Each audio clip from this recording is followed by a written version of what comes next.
ইরানি বা হুতিদের এই অস্ত্রের মুখে আমেরিকা দুর্বল, পারছে না। নট অনলি দ্যাট, তাদের মাথায় তো মিনিমাম বুদ্ধি আছে, বা এই রাষ্ট্রগুলোর নেতাদের মিনিমাম বুদ্ধি তো আছে। তারা তো এই প্রশ্ন তুলছে যে ভাই তুমি তোমার ঘাটির নিরাপত্তা দিতে পারছো, তুমি আমার নিরাপত্তা দিবে কিভাবে? ইরানে আয়াতুল্লাহ আল খামিনি কিংবা আয়াতুল্লাহ আলী রেজা আরাফি এবং আরও কয়েকজনের নাম শোনা যাচ্ছিল, এক এক করে যেহেতু তারা মারা যাচ্ছেন, নিহত হচ্ছেন, হুমকির মুখে আছেন, এই নেতৃত্বের জায়গাটা আসলে কেমন? মানে তাদের কাছে এমন কোনো শক্ত নেতৃত্ব আছে কিনা, নাকি রেজিমটা চেঞ্জ হওয়ার সময়ের ব্যাপার মাত্র? এখন এই মুহূর্তে পরিস্থিতি কি দেখছেন? আপনার এই প্রশ্নে দুটো অংশ। একটা হচ্ছে যে রেজিম চেঞ্জ হওয়ার বিষয়টা সময়ের ব্যাপার কিনা, আরেকটা বিষয় হচ্ছে যে পাইপলাইনের নেতৃত্ব। দেখুন, ইরানের নেতৃত্বটা বা সেখানকার যোগ্য প্রাজ্ঞ লোকজনের সংখ্যাটা অনেক অনেক বেশি। প্রথম কথা আপনাকে জানতে হবে বা বুঝতে হবে যে ইরানে বর্তমানে যে ধারার নেতৃত্ব বা যে ধারার সরকার ব্যবস্থা চালু আছে, সেই ধারার সরকার ব্যবস্থা এবং সেই ধারার নেতৃত্ব অগণিত যোগ্য প্রাজ্ঞ ব্যক্তি রয়েছেন, অগণিত। আমি তো এই আলী রেজা আরাফির নামই শুনিনি এর আগে। আচ্ছা, একটু শুনেছে অনেক আগে। আজকে একজন বললেন একটা টক শোতে যে ইনি একসময় বাংলাদেশে এসেছিলেন। এই কথা শুনে আমার তখন একটু হালকা মনে পড়লো যে ব্যাপারটা তাই। অথচ আমি ইরানে থাকা অবস্থায় বহুদিন ধরেই জেনেছি, শুনেছি আরো কয়েকজনের নাম যারা আলী খামেনির মৃত্যুর পর নেতৃত্বে বা সর্বোচ্চ নেতার পদে তারা অধিষ্ঠিত হতে পারেন, এরকম একটা ব্যাপার ছিল। তো সেই জায়গায় আলী রেজা আরাফির আমি তো শুনিনি, আর যাদের নাম শুনেছি তারা তো এখনো জীবিত। তার মানে তাদের যে এক্সপার্টস অফ অ্যাসেম্বলি যেটাকে বলা হয়, এটা মানে কোনো ঘাটতি নেই, নেতৃত্বের কোনো সংকট নেই। এই যে বিষয়গুলো চলছে ইরান এটা জানেই, এবং সেইভাবেই আপনি নিশ্চয়ই এর আগে জেনেছেন যে এই যুদ্ধ শুরুর আগে বা আলোচনা যখন চলছিল, যুদ্ধ লেগে যায় যে কোনো মুহূর্তে, তখনই কিন্তু এরকম একটা খবর এসেছিল এবং ইরানের পক্ষ থেকে বলা হয়েছিল যে আমাদের এমনভাবে পরিস্থিতির মানে সবকিছু সাজানো আছে যে একজন চলে গেলে তারপরে নেতৃত্ব কে দেবে, তারপরে কে দেবে, তারপরে কে দেবে, এইভাবে স্তর বাই স্তর সব ঠিক করা আছে। ফলে যোগ্য প্রাজ্ঞ অভিজ্ঞ লোকের কোনো, দক্ষ লোকের কোনো অভাব নেই ইরানে নেতৃত্ব দেওয়ার ক্ষেত্রে। সেক্ষেত্রে নেতৃত্বের সংকটে পড়বে এটা ভাবার কোনো কারণ নেই। এটা এক। আর প্রথম প্রশ্ন যেটা ছিল যে রেজিম চেঞ্জ সময়ের ব্যাপার, মানে সময়ের ব্যাপার কিনা, এটাই তো সবচেয়ে বড় লক্ষ্য যুক্তরাষ্ট্র এবং ইসরায়েলের, আমেরিকা এবং ইসরায়েলের। কিন্তু বড় লক্ষ্য অর্জন করতে গেলে অনেক বেশি কাজ করতে হবে। সেই কাঠখড় পোড়ানো এখনো কিছুই হয়নি আমেরিকা। আমরা দেখতে যে মধ্যপ্রাচ্যের দেশগুলো তো ইসরায়েলদের কাজটা আরো সহজ করে দিচ্ছে। কিরকম? সৌদি আরব কিংবা আমরা যখন কাতারের কথা শুনতে পাচ্ছি, তারা তো আসলে খামেনির মৃত্যুতে বা নিহত হওয়ার খবরের সত্য দূরের কথা, উপরন্তু তাদের এখানে মার্কিন ঘাঁটিতে কেন আসলে ইরান মিসাইল হামলা করলো সেই জবাব তারা চাচ্ছে। দেখেন, এইখানে অনেক কিছু থাকে, আমরা সামনে কিছু দেখি, পেছনে অনেক থেকে যাই। ধরুন সৌদি আরবে যখন হামলা চালিয়েছে, সৌদি আরবে তো হামলা চালিয়েনি ইরান, হামলা চালিয়েছে সৌদি আরবে মার্কিন ঘাঁটিতে, কাতারে, সংযুক্ত আরব আমিরাতে। এবং আপনার সঙ্গে যখন কথা বলছি তখন আমি শিরোনামে এটা রেখেছি যে সৌদির সবচেয়ে বড় তেল শোধনাগারে ইরানের ড্রোন হামলা। ইরান বলছে আমরা এটা করিনি, কিন্তু অনেকে বলছে ইসরায়েল করে ইরানের উপর দায় চাপাচ্ছে, কিন্তু সৌদি বিশ্বাস করছে এটা ইরানই করছে। আচ্ছা, সেটা পরের আলোচনা, আমি সে আলোচনায় পরে আসবো যদি সুযোগ দেন। তো যে কথা বলছিলাম যে এই যে সামনে একটা, ধরুন আমেরিকা তো স্বাভাবিকভাবে বলবে যে আমাদের ঘাঁটিতে ওরা হামলা চালাচ্ছে, তোমরা কিছু বলো না কেন, তো তখন সৌদি আরবকে বলতে হচ্ছে। কিন্তু ফ্যাক্ট হচ্ছে কি, এখনো পর্যন্ত যুদ্ধের এই তৃতীয় দিন পরে সৌদি আরব, কাতার, সংযুক্ত আরব আমিরাত, বাহরাইন, কুয়েত, এরা কেউ কিন্তু ইরানের দিকে একটা গুলিও ছোড়েনি, যুদ্ধ ঘোষণা করেনি। ফলে আমরা যা দেখছি এবং শুনছি তার পেছনে কিন্তু আরো কিছু থেকে যাচ্ছে। আমি কিন্তু এটা ধরে নিতে পারি যে পর্দার আড়ালে তাদের মধ্যে একটা ঐক্য আছে, থাকতে পারে। এবং আপনি আর একটা জিনিস খেয়াল করুন, সেটা হচ্ছে যে এই যে আজকে সৌদি আরবে মার্কিন ঘাঁটিতে হামলা করে কাতারে, সংযুক্ত আরব আমিরাতে বাহরাইনের পঞ্চম নৌবহরের একদম ঘাঁটি তো ধ্বংসই করে দিয়েছে, সংযুক্ত আরব সব জায়গায়, কুয়েতে। এই যে তাদের ঘাঁটি, এই ঘাঁটির নিরাপত্তা তো অন্তত আমেরিকার দেওয়ার কথা, একদম। সেই ঘাঁটিগুলো নিরাপত্তা দিতে পারছে না। তার মানে কি সৌদি আরবের, সংযুক্ত আরব আমিরাতের, বাহরাইনের, জর্ডানের, কুয়েতের এদের নিরাপত্তা পরে, খোদ মার্কিন ঘাঁটির নিরাপত্তা মার্কিনিরা দিতে পারছে না, এটা তো ফ্যাক্ট। একদম। যদি তাই হয় তার মানে এইখানে সৌদি আরবের লোকজন, তাদের মাথায় তো মিনিমাম বুদ্ধি আছে, বা এই রাষ্ট্রগুলোর নেতাদের মিনিমাম বুদ্ধি তো আছে, তারা তো এই প্রশ্ন তুলছে যে ভাই তুমি তোমার ঘাঁটির নিরাপত্তা দিতে পারছো না, তুমি আমার নিরাপত্তা দিবে কিভাবে? একদম। ইরানের ক্ষেপণাস্ত্রের মুখে তোমার ঘাঁটি নিরাপদ নয়, সেক্ষেত্রে আমাকে তুমি নিরাপত্তা দাও। এখানে একটা কথা বলি, একটা কথা এখানে বলতেই হবে, না হলে বাকিটা সব ক্লিয়ার হলো না। এই জায়গা থেকে আরব রাষ্ট্রগুলো আমেরিকার সক্ষমতা বুঝে গেছে, অনেক আগেই বুঝেছে। এইটা প্রথমবারের মতো হামলা হয়নি, এর আগে আরামকো হামলা হয়েছিল, ইয়েমেন হামলা করেছিল বলে বলা হয়। ইয়েমেন দাবি করেছিল যে আমরাই হামলা করেছি, তখনও বলেছিল যে এটা এই হামলা করেছে ইরান। তো ইয়েমেন যখন হামলা করেছে, আপনি জানেন সে কয়েকদিন আরামকো বন্ধ ছিল, আরামকো তেল শোধনাগার বা আরামকো ফ্যাসিলিটি বন্ধ ছিল এবং ভয়াবহ হামলা চালিয়েছিল সেটা, তখনও কিন্তু আমেরিকা ঠেকাতে পারেনি। এই হুতিরা সংযুক্ত আরব আমিরাতে ঘোষণা দিয়ে হামলা চালিয়েছিল, সেই হামলাও কিন্তু আমেরিকা ঠেকাতে পারেনি। ওইখান থেকে তাদের ক্যালকুলেশন ক্লিয়ার যে এই আমেরিকা, ইরানি বা হুতিদের এই অস্ত্রের মুখে আমেরিকা দুর্বল, পারছে না।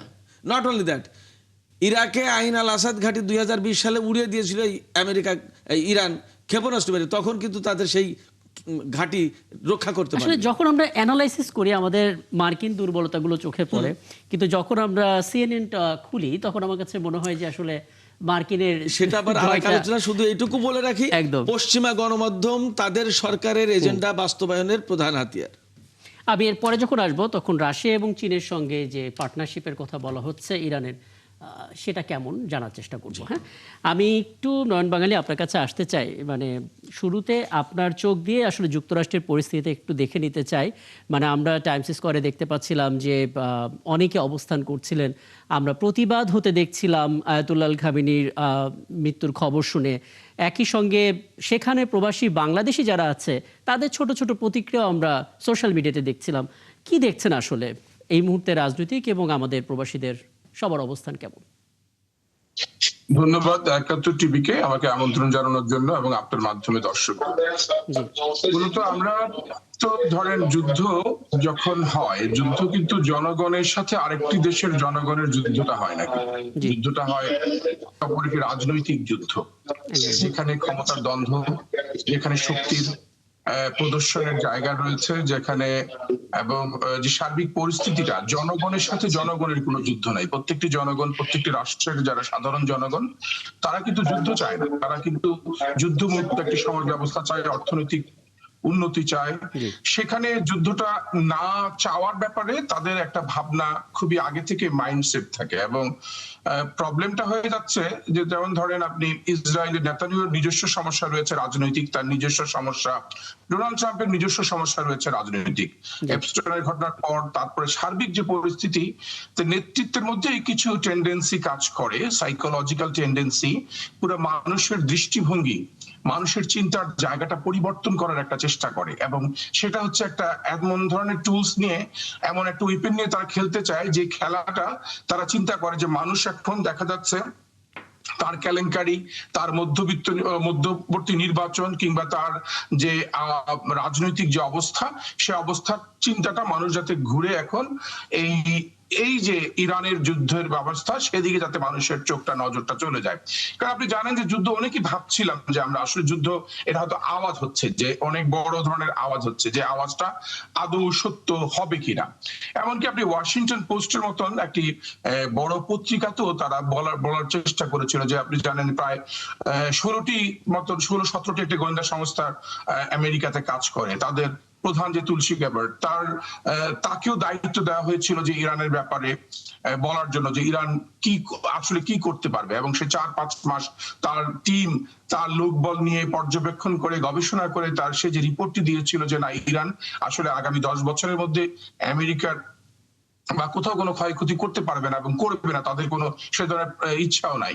কিন্তু তার ঠিক 2 দিন পরেই উনি কিন্তু সেটাকে প্রত্যাখ্যান করেছেন, না এই ধরনের এটা একটা বোগাস কথা জিনিস, এটা আমরা মানতে রাজি না। তার মানে কি ওনার ইন্টারনাল যে সেক্টর, এমনকি সিআই এর বিশেষজ্ঞরাও কিন্তু এই ব্যাপারে খুব একটা ভাবতেই পারে নাই যে এমন একটা কিছু হবে বা হতে যাচ্ছে। তো ফলে এই জিনিসটা তাহলে কিভাবে হলো? এই জিনিসটা ধরেন, হ্যাঁ আমরা তো নিউ ইয়র্ক টাইমসে কিংবা অন্যান্য জায়গায় আরো দেখতে পাচ্ছি যে শুধু ইসরায়েলের প্ররোচনা না, সৌদি আরবের প্ররোচনার কথাও কিন্তু বলা হচ্ছে। তো ফলে এই প্ররোচনাগুলো ধরেন, এই টার্গেট গুলো ধরেন আরেকটা রাষ্ট্রের টার্গেটটা যদি আমেরিকা বাস্তবায়ন করার ক্ষেত্রে, যেমন আমেরিকা কোথায় কোথায় বাস্তবায়ন করতে চাচ্ছে, যেমন ইসরায়েল চিন্তা করে দেখেছে আমার গাজাকে শেষ করতে পেরেছি, সিরিয়ার আসাদ শেষ হয়েছে, লেবাননকে ধ্বংস করতে, টার্গেট তাহলে ইসরায়েল কোন কোন পথে যাচ্ছে এমন টার্গেট গুলো যদি আপনি স্টেপ গুলো দেখেন, তাহলে ইরান তার টার্গেট, এবং ইরান যদি টার্গেট হয়, ইরানের পরে তার আরো টার্গেট কিন্তু তৈরি হচ্ছে, মানে টার্গেট কিন্তু একের পর এক নিচ্ছেই। পরে এমন হচ্ছে তুরস্কের টার্গেট করছে, পাকিস্তানের টার্গেট করছে, তার মানে সে তার জায়গায়, তার মানে যুদ্ধের মূল জায়গাটা কে করছে? মূল জায়গাটা তাহলে ইসরায়েল হচ্ছে মাস্টার মাইন্ড। যদি ইসরায়েল মাস্টার মাইন্ড হয়ে থাকে এবং ইসরায়েলের স্বার্থ যদি প্রাধান্য দিয়ে থাকে, তাহলে সেখানে আপনার যে প্রশ্ন জনগণ কেন, সারা পৃথিবীর আপনার তো এখন এই যুদ্ধটা তো ধরেন অ্যাকচুয়াল যারা করছে, এখন তো ইরান ডিফেন্সিভ যুদ্ধ, প্রতিরক্ষার যুদ্ধটা করছে, কিন্তু ইরান যুদ্ধটা কিন্তু ছড়িয়ে দিচ্ছে, কারণ এটা একটা কৌশল। ইরান প্রায় 11টি দেশে যুদ্ধটা ছড়িয়ে দিতে চাচ্ছে, কারণ সে বলতে চাচ্ছে যে এগুলো তোমাদের চাপ প্রয়োগ করতে হবে, যাতে যুদ্ধটা শুধু আমি একা কেন বহন করব, তোমরাও যেহেতু বিভিন্ন আমেরিকার বিভিন্ন ঘাঁটি তৈরি করেছো, যেমন এই সৌদি আরব বলেন, কাতার বলেন, দুবাই বলেন, বাহরাইন বলেন, জর্ডান বলেন, মানে সবাইকে কিন্তু একটা চাপ প্রয়োগ হচ্ছে, কিন্তু তাদের উপর চাপ দিয়ে। চমৎকার বিশ্লেষণ, মানে একটা কৌশল মানে যুদ্ধের একটা কৌশলের অংশ এটা। আমি এই পর্যন্ত নিলাম, এবং জনাব সিরাজুল ইসলাম যদি কিছু জানতে চান আপনি। না, আপাতত কিছু জানেন না, উনি যা বলেছেন খুব ক্লিয়ার। আমি তাহলে আমি একটু সৌদি এবং কুয়েতের পরিস্থিতি জেনে তারপর আবার আলাপে ফিরবো। মাসুদ রানা, আপনাকে আমন্ত্রণ জানাচ্ছি, এবং আপনি আমাদেরকে একটু বলবেন সৌদির পরিস্থিতি কি, কারণ তেল শোধনাগারের উপরে আসলে ইরানের ড্রোন হামলা হয়েছে, পশ্চিমা বিভিন্ন গণমাধ্যম এটা প্রচার করছে, সোশ্যাল মিডিয়াতে ছড়িয়ে পড়েছে। সৌদি নিজে বিশ্বাস করছে কিনা এটা ইরানই আসলে ড্রোনটা ফেলেছে, নাকি এটা ইসরায়েল ফেলে দায় চাপাচ্ছে, যে ন্যারেটিভটা আসলে সোশ্যাল মিডিয়াতে চলছে, একটু জানাবেন আসলে। ধন্যবাদ আপনাকে। আসলে বাস্তুনুরা যেই তেল ঘাঁটিতে হামলা হয়েছে, আমরা এই সমস্ত বিষয়গুলো নিয়ে কথা বলা আমাদের সৌদি আরব থেকে অসম্ভব হয়ে যায় বিশ্লেষণ করাটা। আপনারা যেটা জানতে পেরেছেন ইন্টারন্যাশনাল মিডিয়ার মাধ্যমে, এটা আসলেই সত্যি, কিন্তু আমাদের এখানে যেটা আমাদের বাংলাদেশি ভাইয়েরা কাজ করে সেখানে, ওনারা এখন পর্যন্ত বাংলাদেশ দূতাবাসের মাধ্যমে আমি যেটা জেনেছি সেটা হলো ওনারা এখনো আলহামদুলিল্লাহ কারো ক্ষয়ক্ষতি হয়নি, সবাই ভালো আছে। তবে এটা বাস্তব যে তারা ওইখানে হামলা করেছে। আমি একটু সাদেক রিপোর্ট আপনার জায়গা থেকে আপডেটটা একটু নিতে চাই, কারণ কুয়েতের দিক থেকে আসলে গতকাল খুব অশান্ত একটা দিন পার করেছিল কুয়েত। আজকের ছবিটা আসলে কেমন দেখছেন, এবং যুদ্ধ যেহেতু চলছে, কুয়েতের দিক থেকে কোনো স্টেটমেন্ট এসেছে কিনা, এবং আমাদের যা প্রবাসী ভাই বোনেরা আছেন তাদের কথাটা একটু জানাবেন, তারা কেমন আছে আসলে ওখানে। একটু আনমিউট করে নিতে হবে সাদেক রিপোর্ট।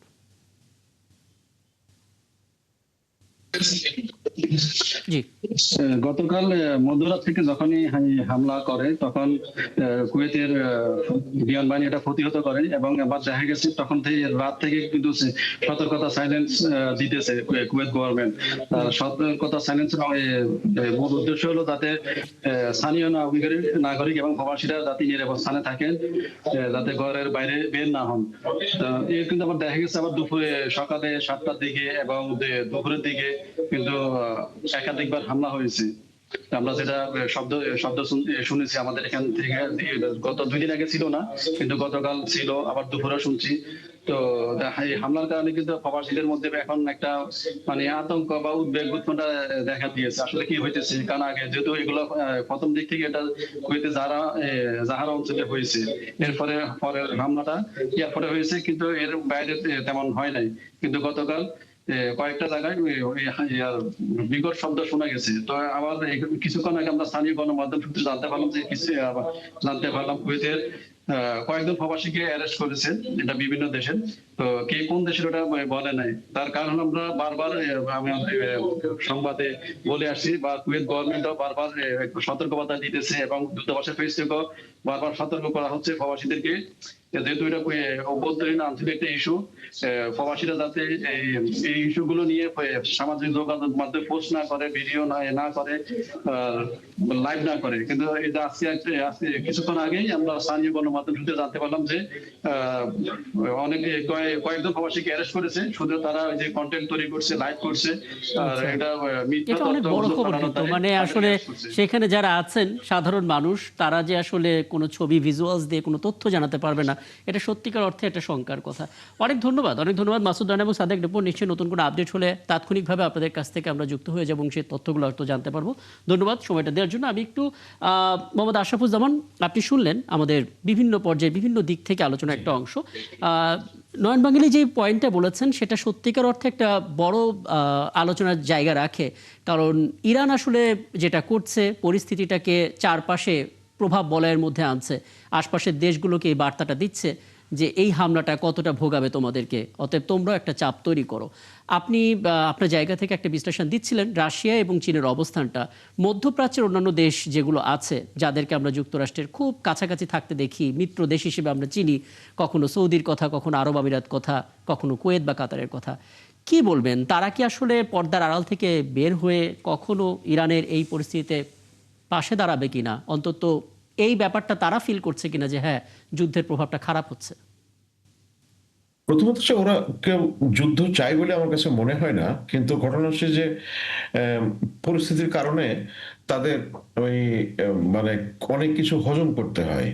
কারণ মধ্যপ্রাচ্যের বিশেষ করে জিসিসি ভুক্ত যে 6টা দেশ আছে, আপনি এর সাথে জর্ডানও যোগ করতে পারেন, তারা বড় ধরনের একটা মানে জিসিসির 6টা দেশই তাদের আভ্যন্তরীণ এবং বহিঃশক্তির হাত থেকে রক্ষা পাওয়ার জন্যে মানে তারা নির্ভর করে হচ্ছে আমেরিকার উপরে।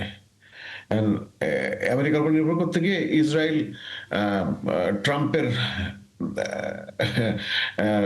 অনুমতি নিয়ে আক্রমণ করলো, আর কিছুদিন আগে ট্রাম্প সেখান থেকে একটা বোয়িং 747 বিমান উপহার পেল $400 মিলিয়ন মতো। তো এখন হচ্ছে কি যে আমার মনে হয় যে এই পরিস্থিতিতে আমি এই যে সিরাজ ভাইয়ের সাথে একমত যে দেশগুলো এখন বোঝার চেষ্টা করছে যে আসলে আমেরিকার উপরে তাদের নিরাপত্তাটা ছেড়ে দিয়ে তারা কতটুকু নিরাপদ, এই প্রশ্নটা তারা নতুন করে। আর আমেরিকার সক্ষমতাও তারা হয়তো বুঝে যাচ্ছে যে কি আমি সক্ষমতার চাইতে সবচেয়ে বড় জিনিস কি সদিচ্ছার ব্যাপার। বিকজ আমেরিকা কোনো কিছুই করবে না যেটাতে মনে করে যে ইসরায়েলের সম্মতি নেই। আমি এই জন্য বারবার বলার চেষ্টা করি বিভিন্ন ফোরামে, এটা আমার নিজের মূল্যায়ন, যে আপনার ইসরায়েল হচ্ছে আমেরিকার 51st স্টেট, ওদের তো 50টা রাষ্ট্র আছে, রাজ্য আছে। তো কিন্তু এইটা হচ্ছে সবচেয়ে শক্তিশালী, যারা আমাদের মানব দেহের সবচেয়ে গুরুত্বপূর্ণ কতগুলো অঙ্গ প্রত্যঙ্গ আছে, যেমন মাথা আছে। তো এরকম হচ্ছে ইহুদি রাষ্ট্র বা ইহুদি লবি এরকম গুরুত্বপূর্ণ। এখন যে জিনিসটায় আমি একটু ভয় পাচ্ছি কি, যে ইরান একটু এটা ঠিক আছে, এটা বিস্তৃত করেছে। এখন ইরানের ওই 57টা বোধহয় তাদের অ্যাডমিনিস্ট্রেটিভ জোন আছে। এই যুদ্ধে যাতে টপ লিডারশিপ যদি মারাও যায়, তবুও যেন ওই 57টা যে 21টা না, সিরাজ ভাই আরো একটু বেশি। আমি ওই যে আমি তো কিন্তু ছিলাম না, আমি এই তথ্যটা নিয়েছি আপনার ইয়ে থেকে। আমার ঠিক মনে পড়ছে 53টা অথবা 57টা এরকম, মোর দ্যান 50, রাইট। সো তারা যেন ইন্ডিপেন্ডেন্টলি ফাংশন করতে পারে। এখন যেটা হচ্ছে মিলিটারি পয়েন্ট অফ ভিউতে যখন তারা ইন্ডিপেন্ডেন্টলি এই ধরনের মানে কার্যক্রম করতে থাকে, তখন তাদের কিছু ভুল হয়। এই জন্য সমন্বিত কার্যক্রম দরকার, কিন্তু আবার এদিকে সমন্বিত কার্যক্রমও সম্ভব হচ্ছে না। এটা তাদের যেভাবে যে ধরনের আক্রমণের তারা শিকার হয়েছে, সেই জন্য এই ধরনের কিছু সমস্যা থাকবে। তো এই যে আমরা শুনলাম যে ইরানি পররাষ্ট্রমন্ত্রী বিষয়গুলো কিছুটা পরিষ্কার করার চেষ্টা করেছে এবং তিনি হয়তো চেষ্টা করছেন। সমস্যাটা হচ্ছে যে এই যে সুন্নি রাষ্ট্রগুলো যদিও তাদের জনবসতির সবাই সুন্নি মেজরিটি না, যেমন বাহরাইনে মোর দ্যান 50% হচ্ছে শিয়া, কিন্তু সেখানে ক্ষমতায় আছে কিন্তু সুন্নি সম্প্রদায়ের লোক।